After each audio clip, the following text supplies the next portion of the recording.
El Señor esté con ustedes. Y con tu espíritu. Lectura del Santo Evangelio según San Juan. Gloria a ti, Señor. 6 días antes de la Pascua fue Jesús a Betania, donde vivía Lázaro, a quien había resucitado de entre los muertos. Allí le ofrecieron una cena. Marta servía, y Lázaro era uno de los que estaban con él a la mesa. María tomó una libra de perfume de nardo, auténtico y costoso. Le ungió a Jesús los pies y se los enjugó con su cabellera. Y la casa se llenó de la fragancia del perfume. Judas Iscariote, uno de sus discípulos, el que lo iba a entregar, dice: ¿por qué no se ha vendido este perfume por 300 denarios para dárselo a los pobres?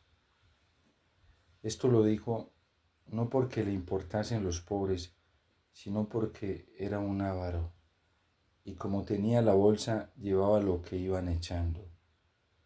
Jesús dijo: déjala, lo tenía guardado para el día de mi sepultura, porque a los pobres los tienen siempre con ustedes, pero a mí no siempre me tienen. Una muchedumbre de judíos se enteró de que estaba allí y fueron no solo por Jesús, sino también para ver a Lázaro, al que había resucitado de entre los muertos. Los sumos sacerdotes decidieron matar también a Lázaro, porque muchos judíos, por su causa, se les iban y creían en Jesús. Palabra del Señor. Gloria a ti, Señor Jesús.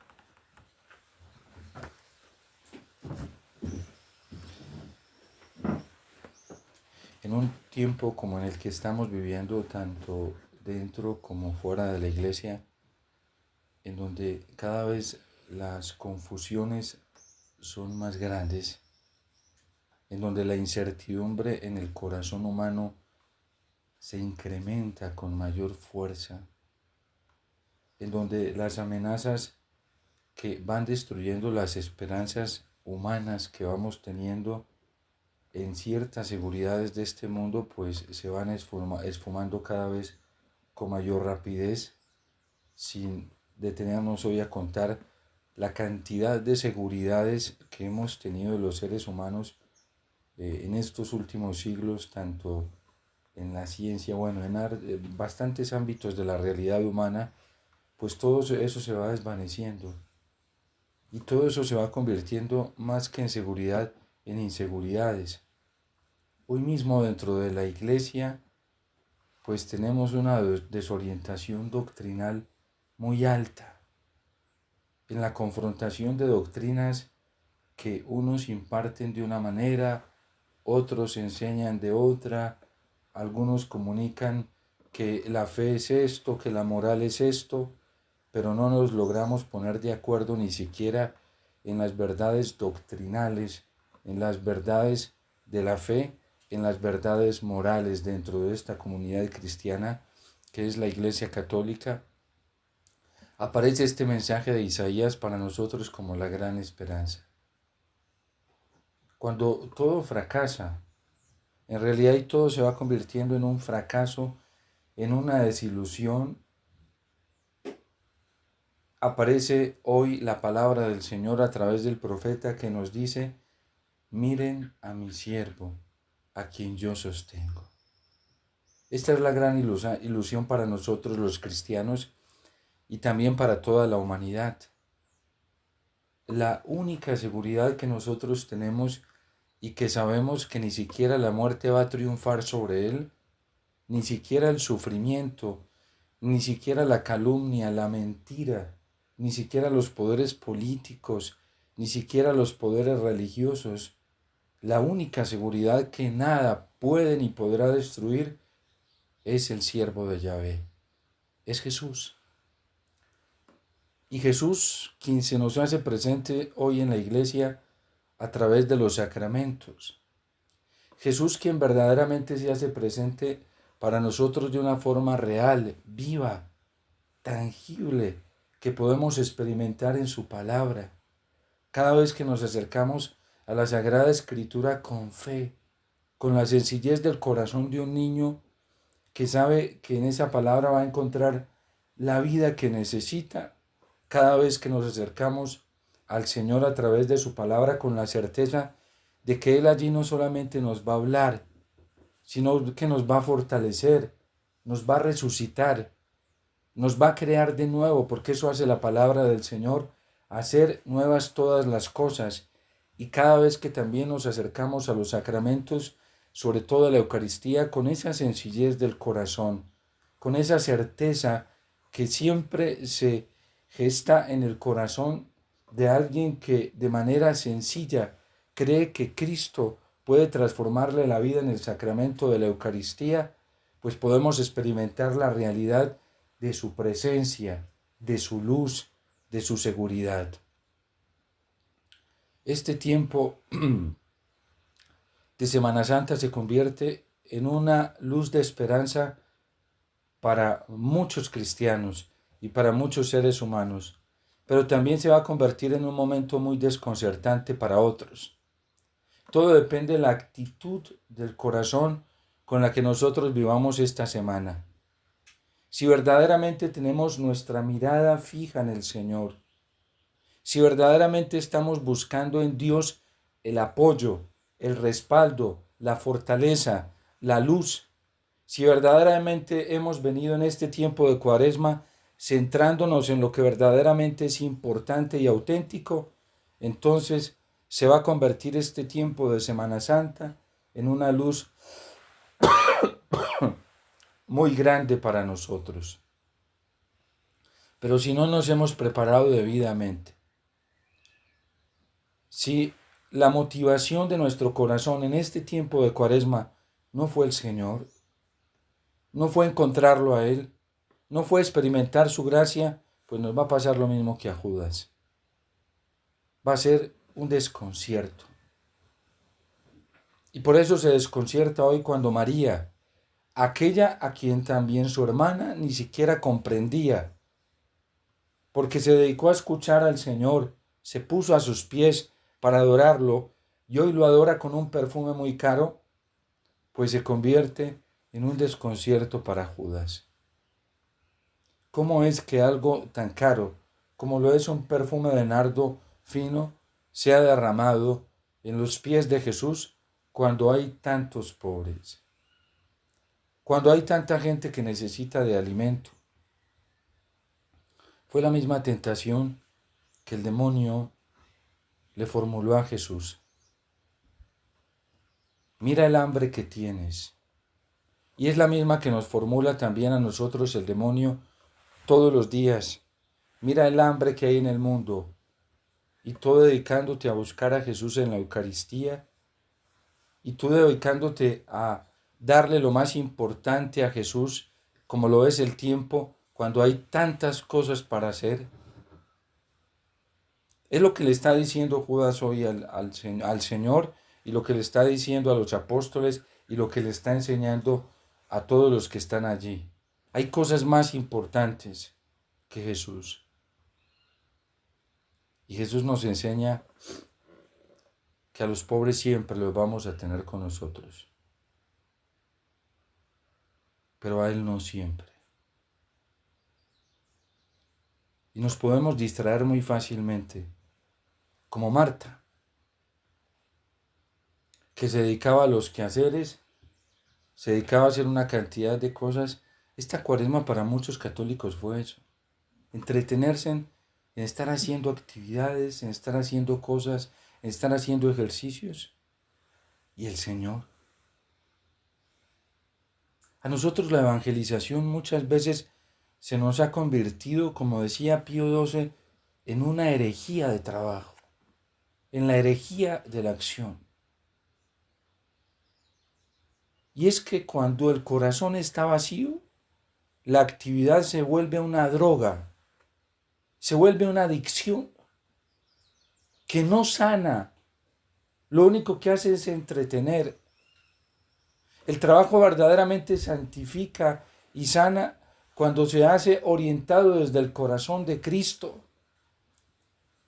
Las actividades apostólicas tienen su razón de ser cuando las hacemos desde el corazón mismo de la oración, desde el corazón mismo de la contemplación, desde el centro de lo que es la actividad y lo que es el trabajo, cuando se hace desde esa escucha atenta de la palabra del Señor. Por eso nosotros tenemos que mirar hoy esta escena del Evangelio y darnos cuenta a dónde llega un corazón superficial, que no se dedica a contemplar al Señor, que no se dedica como María a estar a los pies escuchando al Señor.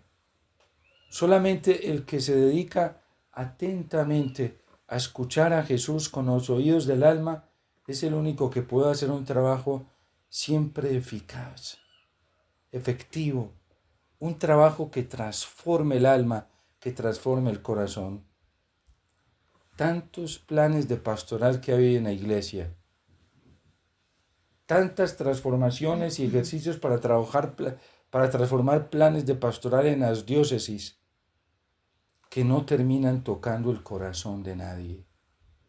Terminan entreteniendo a la gente, como lo hace cualquier droga. Terminan volviendo adicta a la gente a hacer, incluso a los sacerdotes. ¿Y cómo están terminando los sacerdotes hoy? Reventados, cansados, sin ánimo, sin ganas. Porque ese trabajo no salió de la contemplación del Señor como lo hacía María, como lo hace María. No nació de la adoración al Señor, porque se hacen una cantidad de trabajos y de ejercicios pastorales y apostólicos que no brotan de la unión con Cristo, y eso no transforma la vida de nadie. Esta Cuaresma precisamente le pedíamos al Señor que purificara nuestra relación con los bienes temporales, para que nos pudiéramos dedicar mejor a los bienes eternos. Una penitencia que no nos lleve a depender más del Señor, por muy rigurosa que sea. Un ayuno, una limosna y cualquier tipo de penitencia que se haga, que no nos lleve más a la oración como está llevando a María y a la adoración de Cristo, no sirve para nada. La historia de la iglesia nos enseña testimonios nefastos de estos, de hombres que como Judas terminaron en la desesperación. ¿Quién era Arrio? Un sacerdote penitente. Tanto que la gente se admiraba por el nivel de penitencia que este hombre hacía. Las mujeres eran fascinadas porque no había un hombre tan mortificado y penitente con él, y les encantaba ir a escucharlo. ¿Para qué les sirvió la penitencia? Para volverse vanidoso. No para centrar su corazón en Cristo. Porque era brillante intelectualmente. Teológicamente era brillante, un docto. Pero terminó perdido y haciendo perder a muchos en la iglesia. ¿Quién era Lutero?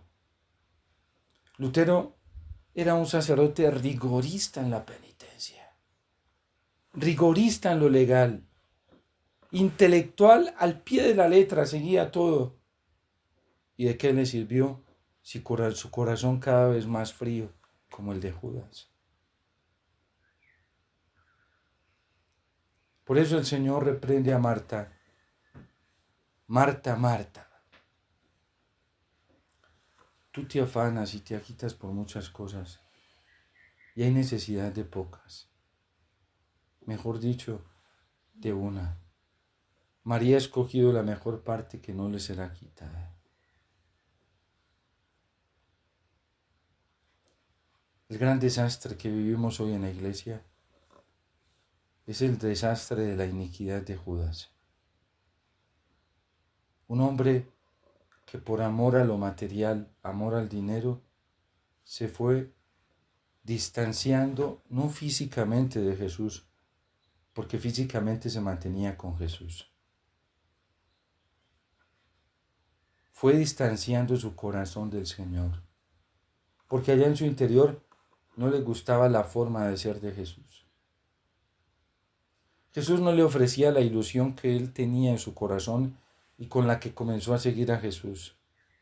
¿Cuál era la ilusión de Judas? De tener control, dominio de las riquezas. ¿A cuántos sacerdotes la vida se nos ha perdido dentro de la iglesia? Afanados consiguiendo recursos materiales para construir. ¿A cuántas diócesis se les ha arruinado la vida del corazón por estar pendientes solamente de lo monetario? ¿Cuántas veces las funciones del culto litúrgico no es en función de llevar las almas al Señor, sino de poder extraer algún beneficio económico de las almas? Y eso es un hilo muy delgado, muy delgado. Pobres siempre van a tener con ustedes, pero a mí no siempre me tendréis. Hoy en las calles donde hay indigentes es donde más beneficencia quizás puede haber. Quien vaya y le reparta comida, chocolate, sándwiches, los bañe, los arregle. Hay muchísimas obras de beneficencia material hoy. Los recursos que llegan a los gobiernos para la beneficencia de migrantes son altísimos. Y es verdaderamente lo que necesita. ¿A cuántos de estos se les ofrece al Señor como el regalo más grande y el tesoro más grande? Es que una persona que tiene el amor del Señor en su corazón termina importándole poco siendo necesario el alimento material, pero se vuelve tan grande el recurso del amor del Señor en el corazón que lo trae su palabra, su evangelio, su presencia sacramental, que poco le importa la comida. Pero cuando no tenemos el amor del Señor en el corazón, otras cosas se nos vuelven más importantes. Y es a lo que nos quiere llevar la palabra del Señor. Por eso el salmista ni siquiera le importan las amenazas que tiene a su alrededor. Porque tengo al Señor. Porque Él es mi luz y mi salvación. Porque Él es la defensa de mi vida. Porque mientras esté con Él, ¿quién me hará temblar? Es cierto que me envuelve en las redes de la muerte, que muchos me acorralan por doquier, pero el Señor me defiende. Y por eso si un ejército acampa contra mí, mi corazón no tiembla. Y tenemos que pedirle, San Pablo creo que se inspiró también en esto cuando en el capítulo 8 de la carta a los Romanos se pregunta y dice, ¿quién nos podrá separar del amor de Dios manifestado en Cristo Jesús?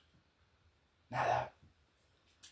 Después de contemplar la gran amenaza del pecado que dice que lo arrastra y que no se puede defender ante el mal porque el mal lo arrastra, termina concluyendo con este hermoso himno diciendo, ¿quién nos puede separar del amor de Dios manifestado en Cristo Jesús?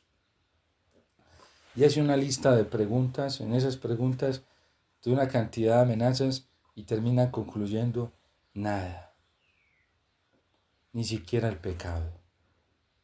Muchos dentro de la iglesia hoy ya perdieron la esperanza para luchar contra el pecado y por eso lo están adoptando como parte de la naturaleza humana débil y frágil.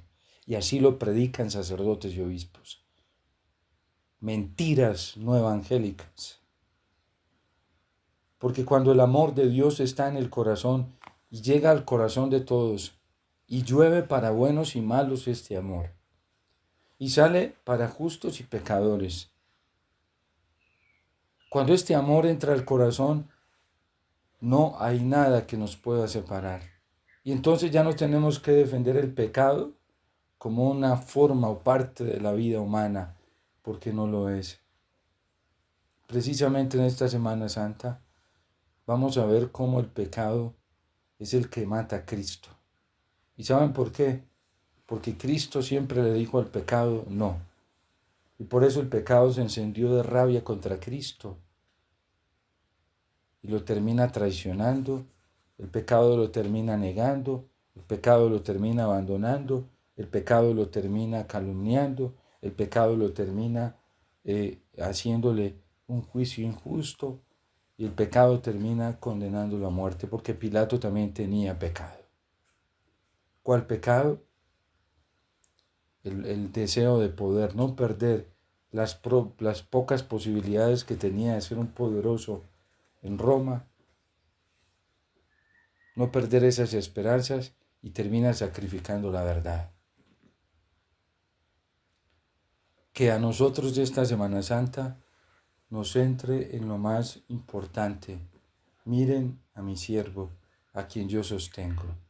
Y Dios Padre nos va a demostrar el sábado santo, en la vigilia pascual, que a Cristo y a todo el que entre en comunión con Cristo, como María, Él lo va a resucitar. Así todos nos condenen. Así todos nos dejen solos. Así todos nos traicionen. Así todos nos abandonen. Si entramos en comunión con el Señor en esta Semana Santa y todo el tiempo y lo preferimos a Él, el Padre nos promete la resurrección y nos levantará victoriosos. Y es el testimonio que hoy está dando el salmista. Por eso, pidámosle hoy a la Virgen que ella interceda por nosotros para que seamos valientes en estos tiempos oscuros que vivimos, tanto fuera como dentro de la iglesia, para que por miedo no traicionemos al Señor, para que por miedo a perder los pocos recursos económicos que tenemos, no abandonemos la verdad. Ya con esta pandemia Dios ha empezado a sacar muchas cosas a la luz, de lo que hemos sido capaces de hacer. Estos días un obispo, en una entrevista, un obispo europeo, dice que la iglesia se equivocó, bueno, la jerarquía se equivocó al suspender tantos servicios sacramentales y litúrgicos en pandemia. Por lo menos se están reconociendo ya. Al cerrar iglesias, al prohibir a la gente ir a la Eucaristía, fue el daño más espantoso que pudieron haber recibido los cristianos católicos en pandemia. El quinto mandamiento en el Catecismo de la Iglesia Católica nos enseña que la salud espiritual está por encima de la salud física. Porque es que nosotros creemos en la vida eterna, creemos que nuestra alma es inmortal, creemos que somos seres espirituales y creemos que la realidad sacramental tiene un alimento espiritual y también a la vez material para nosotros. Pero ¿saben qué es? ¿Qué demostró la pandemia? Que hay una pérdida de fe muy alta, si es que no la tienen muchos sacerdotes y obispos. Es una apostasía de la fe en la práctica, de hecho, no declarada, porque declarada en las palabras dicen otras cosas, pero es de hecho, es real. Y lo peor es que estamos ciegos y no nos damos cuenta, porque se ha perdido la fe, la certeza de que en la Eucaristía está verdaderamente presente el Señor, el mismo que creó los cielos, el mismo que creó el universo, el mismo que hizo las plantas, los animales. Ya no tenemos fe para creer que en la Eucaristía está presente, verdaderamente real, el Señor que creó este mundo, que nos creó a nosotros. Y por eso Cristo en el Evangelio exhorta nuestra forma de creer, porque dice, miren las aves del cielo, ni trabajan ni guardan en graneros, y mi Padre las alimenta a todas. Y ustedes valen más que las aves. ¿No los va a alimentar? Yo hice un voto de pobreza hace más de 20 años. Bueno, menos, porque hace más de 20 años ingresé a la vida religiosa, pero comencé a vivir como tal sin haber hecho el voto, renunciando a todo. Y nunca, nunca el Señor me ha faltado con nada, sin necesidad de buscar recursos materiales. Ahorita estamos haciendo una obra que a mí me encargaron y yo no he tenido tiempo ni para saber si hay, y llega y me dice el hermano que es encargado de la administración: padre, vea, consignaron esto, ya está casi sin terminar todavía la obra. Y eso que mi padre hace conmigo, lo hace con todos sus hijos. Todos, porque todos valemos para Él. Tenemos un valor particular, único, único. Somos seres únicos para Él. Y así nos ama a Él como hijos únicos. No es que al Padre Omar le dé más que al otro. A cada uno, Él es Dios, nos ama con un amor particular. Y ese amor particular de Dios por mí y por cada uno de nosotros es un amor omnipotente, un amor providencial, es un amor total. Cristo nos va a dar el testimonio en esta Semana Santa de no tenerle miedo a nada. Y Cristo no le tiene miedo a nada porque Él se fía solamente del Padre. Ni siquiera le tiene miedo a la muerte, porque sabe que el Padre lo va a resucitar. Por eso nosotros los cristianos en estos tiempos tenemos que ya abrir los ojos y determinarnos valientemente por el Señor. Una mamá que seguramente va a escuchar esta homilía me preguntó un día: padre, es que, bueno, el Señor me ha bendecido muchísimo, pero ¿cómo hago? Porque yo sé que el Señor me ha dado bendiciones con mis hijos, pero mis hijos todavía no buscan del todo al Señor. Y yo intento de una manera, de otra, les hablo, les digo, pero eso parece que les entrara por un oído y les saliera por otro. Y le dije: tú lo que tienes que hacer es dejar de mirar tanto a tus hijos y perder tanto tiempo en tratar de convencerlos y dedicarte a hablarle más a Dios de ellos. Porque te está entreteniendo el demonio y te está manipulando. Tú tienes que mirar al Señor. Por ahí les repetían una frase que yo no sé de quién es, dice: hay que hablar más a Dios de los hombres que hablar a los hombres de Dios. Y entonces dijo: bueno, padre, pues lo voy a hacer. Eso funciona. Y eso es más efectivo. Porque el diablo, cuando no puede con nosotros, ¿cómo nos distrae? A Judas, ¿cómo lo distrae? Judas pretendía entretener a Cristo y también a los demás, preocupados por los bienes materiales, temporales. Una mamá, si un hijo no escuchó, no se puede detener ahí. Tiene que estar intercediendo con más confianza ante Jesús por él. Y si se fue y se rebeló y se hundió, usted siga suplicándole al Señor, que tarde que temprano regresará. Y si no regresa en esta vida, pues regresará para la vida eterna, que es lo que nos interesa. Pero no podemos entretenernos en los bienes temporales. Tenemos que vivir más para el Señor. Cristo está centrado en el Padre, en su voluntad. Y Él no se distrae ni siquiera en la perdición de Judas. Se está entregando por Él. Y se va a ofrecer como víctima al Padre en la cruz por Judas. Por eso la Iglesia no se atreve a dar un juicio sobre el destino eterno de Judas. Así algunas revelaciones privadas digan que es un demonio. La Iglesia nunca ha dado un juicio sobre el destino eterno de Judas. Sabemos que su final temporal fue una desgracia, la desesperación. Pero su futuro eterno no lo sabemos. Y la iglesia, que es madre y maestra, no se atreve a hacerlo, nosotros tampoco. ¿Por qué?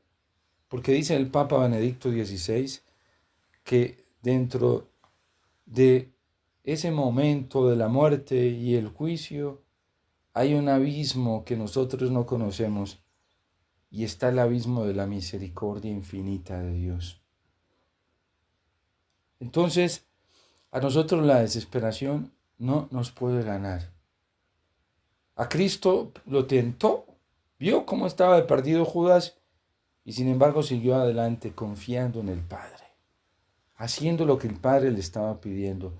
El Padre le había hecho una promesa: si tú me eres fiel, yo acepto tu sacrificio por todos, por la salvación de todos.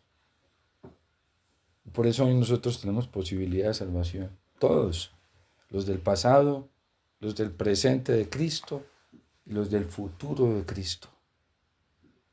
Y fue tan generoso esa promesa del Padre y tan generosa la obediencia de Cristo, que hoy se sigue inmolando y el Padre le pregunta todos los días, antes de ofrecerse en la Eucaristía: Hijo, ¿cuántos quieres? Y Cristo le dice: Padre, los quiero a todos, quiero muchos. Y el Padre dice: yo, por este sacrificio tuyo en la Eucaristía, voy a dar la oportunidad nuevamente para que muchos se salven. Es lo que pasa todos los días en el sacrificio de la Eucaristía. A mí me consuela mucho esto, porque a veces los sacerdotes caemos en una tentación de pensar que la Eucaristía fue fructuosa porque vino muchísima gente. Y muchas veces esa muchísima gente ni está en la Eucaristía. Es fructuosa por el grado de conciencia que cada uno de nosotros tenga de que Cristo se ofrece por la salvación de todos los que nosotros traigamos acá. En ese sentido es fructuosa. Y pueden estar 50 o no puede estar nadie, el sacerdote solo presidiendo la Eucaristía, y la acción salvífica se realiza. Se realiza. Por eso un sacerdote no debe determinar la fe si viene mucha, poquita o no vino nadie a misa. Nosotros tenemos una gracia muy grande como sacerdotes, porque en nosotros Cristo se ofrece cada que venimos a celebrar la Eucaristía y se ofrece por la salvación de muchos.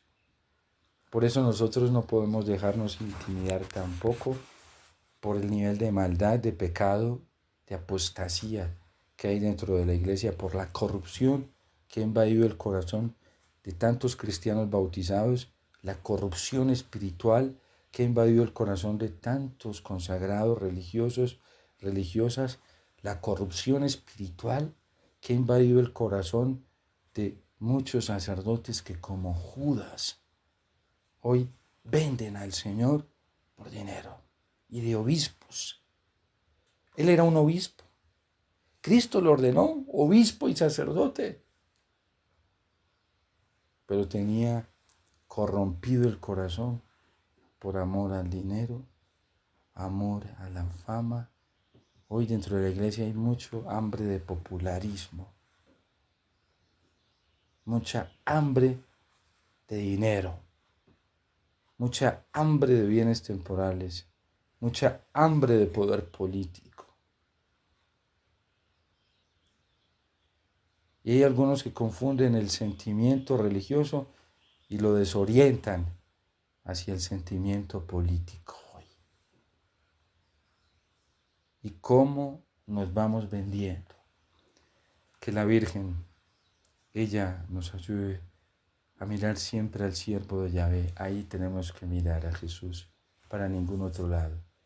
Que San José nos ayude para que, como Él, no nos dejemos distraer por ningún otro bien más que ese niño que Él cargó, que Él educó, que Él acompañó y protegió siempre. Que como San José aprendamos esto. Lo más importante en la vida es Jesús. Que como la Virgen aprendamos, lo más importante en la vida es Jesús.